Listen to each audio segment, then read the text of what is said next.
係由關可維同大家睇天氣。高空反氣旋為華南帶嚟普遍晴朗嘅天氣。本港今日天晴，陽光充沛。天氣炎熱，天文台錄得最高氣温32.3度，新界部分地區更加超過34度。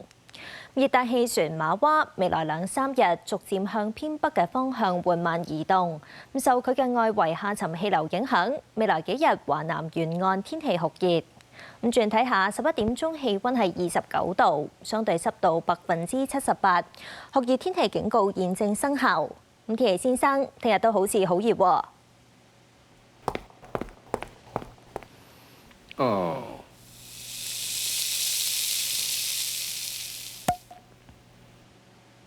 預測大致天晴，上晝最低氣温大約27度，日間酷熱，市區最高氣温大約34度，新界再高2-3度。隨後2-3日持續酷熱，亦都有幾陣驟雨。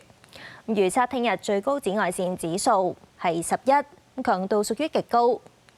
跟住關心下內地天氣。今日同埋聽日，中國東南部天氣酷熱，部分地區出現35度或以上嘅高温天氣。南昌市今日錄得36.4度嘅高温，而廣州市未來3日嘅氣温更加會升到36度左右。熱帶氣旋瑪娃未來2-3日將會喺台灣東至東南部嘅海域緩慢移動，預料並唔會登陸台灣。受到佢嘅外圍雨帶同埋環流影響，台灣東部隨後2-3日有機會出現大雨，市民應該停止水上活動啦。跟住睇埋其他城市嘅天氣預測。廣州天晴，澳門雷暴；廈門天晴，台北落雨；上海落雨；北京落雨；瀋陽天晴，首爾多雲；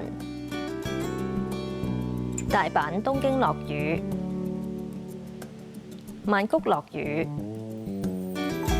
吉隆坡明朗，新加坡雷暴；雅加達落雨；胡志明市雷暴；馬尼拉驟雨；墨爾本多雲；悉尼、布里斯班天晴；惠靈頓大風；奧克蘭明朗；孟買天晴；新德里雷暴；卡拉奇明朗；溫哥華明朗；三藩市明朗；洛杉磯多雲；紐約多倫多天晴，芝加哥天晴；羅馬落雨，蘇黎世天晴；巴黎天晴，法蘭克福明朗；倫敦阿姆斯特丹明朗。天氣先講到呢度，各位晚安。